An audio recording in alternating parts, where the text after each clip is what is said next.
안녕하세요. 처음교회 성도 여러분 반갑습니다. 김관우 목사입니다. 네, 오늘 월요일인데요. 네, 하나님께서 우리에게 말씀 주시고 또 고난 주간을 지내면서 하나님께서 이렇게 특별히 예수님에 대해서 집중할 수 있는 그런 본문을 주셔서 너무 감사한 시간입니다. 오늘 예수님이 잡히시던 그 상황을 이야기 놓았는데 그 말씀을 함께 나누면 좋겠습니다. 네.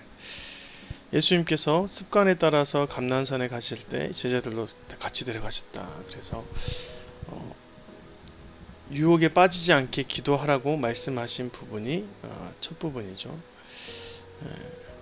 그런데 예수님께서 기도하실 때 어떤 현상이 있었나? 라고 봤더니 43절에 보니까 천사가 하늘로부터 예수께 나타나 힘을 더하더라. 어, 저는 오늘 이 힘에 대해서 좀 이렇게 많이 묵상하게 되는데요. 천사가 하늘로부터 예수께 나타나 힘을 더했다. 이것은 누가 봤을까요? 뭐 누군가 목격을 했겠죠. 그때 이제 같이 갔던 제자들이 얘기했던지 아니면 어, 이렇게 뭐 누가가 그 장면을 보고 유추했던지. 그런데 이제 오늘 말씀에서 보니까 예수님께 힘써서 애를 쓰고 기도한다라고 나와 있습니다. 예수께서 힘쓰고 애써 더욱 간절히 기도하시니 땀이 땅에 떨어지는 핏방울 같이 되더라 했습니다. 예, 했습니다. 예수님께서 힘써서 애를 쓰신 적이 있었나라고 생각해 보면 예수님은 어떤 일을 할 때 애를 쓰는 것보다 순리에 맡기고 또 하나님의 순종에 맡겼던 것 같습니다. 애를 쓰시는 것을 실은 뭐 자신들의 자신이 살아가는 뭐 인간들에 대한 그런 아픔에 대해서 또한 무너져 있는 성전을 보고 좀 그런 가치적인 부분이 어려워졌을 때 애를 쓰셨던 것 같아요. 근데 오늘 예수님께서 기도하실 때 애를 쓰셔서 기도했다라고 얘기를 합니다. 힘을 막 부축한 거죠. 그래서 그 영적인 것들을 막 모아놓고 있었던 것 같습니다. 그런데 기도 후에 제자들이 잠든 것을 보고 슬픔으로 인하였다.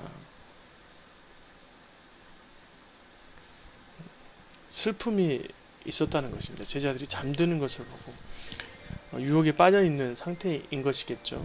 네, 함께 기도하자는 그 말씀을 보고 그 말씀하실 때 한 무리가 유다와 이렇게 함께 했던 그 한 무리가 와서 예수님을 잡아가는 장면이죠.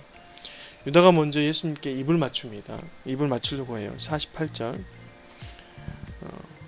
열둘 중에 하나인 유다라 하는 자가 그들의 앞장서 와서 예수께 입을 맞추려고 가까이 하는지라 예수께서 이르시되 유다야 내가 입맞춤으로 인자를 파느냐 하시니 했습니다. 그러면 여러분 지금 이제 예수님께서 힘을 막 부축해 이렇게 구축하고 막 쌓아 두셨잖아요. 그리고 천사들까지도 예수님께 힘을 더하여 기도하게 하고 영적으로 충만한 상태가 됐습니다.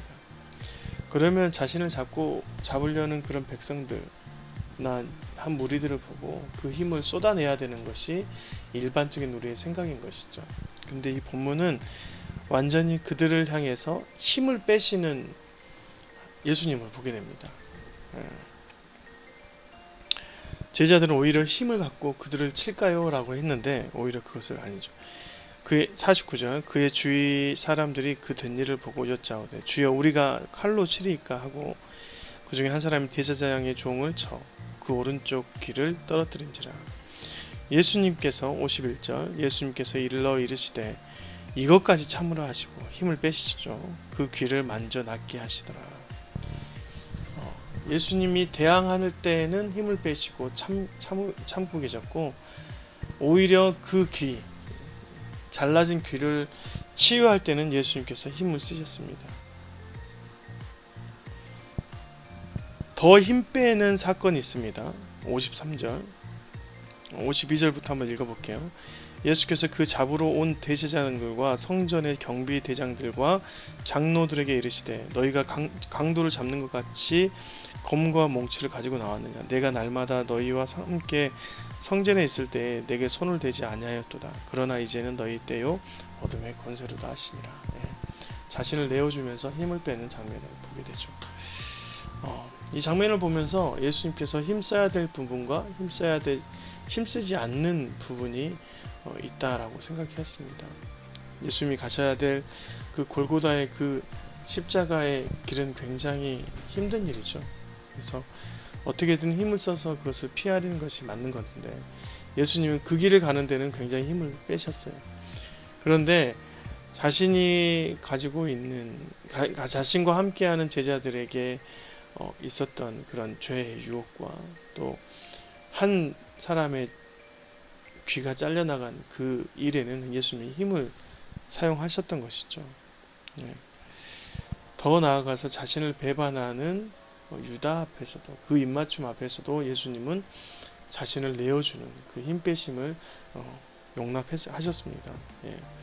천사가 하늘로부터 힘을 주고 예수님께서 가셨던 그 놀라운 권능과 함께 했으면 지금 12군단도 넘는 자들을 불러다가 이들을 물리칠 수 있는 장면인데 예수님 그러지 않고 힘을 빼시고 그 길을 나아가신 것이죠. 우리가 고난주간을 갈 때 막 배고픔과 어려움과 또 좌절과 그런 낙심의 상황들이 있을 때 그럴 때 주님이 하셨던 힘듦과 힘들임이 같이 이렇게 공존했으면 좋겠다라는 생각을 해보았습니다. 이 말씀을 묵상할 때 우리가 먹을 것 또 우리의 이제 갈등들 우리가 해결해야 될 것들은 실은 예수님이 생각했던 그 힘듦의 장소일 수 있어요.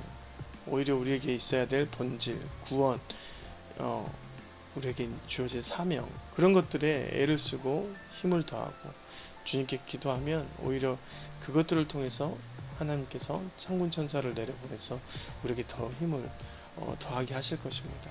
예, 힘써야 될 부분과 힘 빼야 될 부분을 잘 알고 예수님처럼 아무리 자신의 생명이 위협되는 그 공간에서도 참 에너지를 발휘할 수 있는 그런 시간들이 되었으면 좋겠다라고 생각이 되었습니다. 오늘도 이 말씀 참 귀한데요. 여러분들도 꼭 큐티하시면서 여러분들이 가지고 있던 그 말씀을 삶에서 실천하시고 고난주간 더 거룩하게 예수님의 고난에 동참하면서 살아가시는 저와 여러분이 되었으면 좋겠습니다. 고맙습니다. 안녕히 계세요.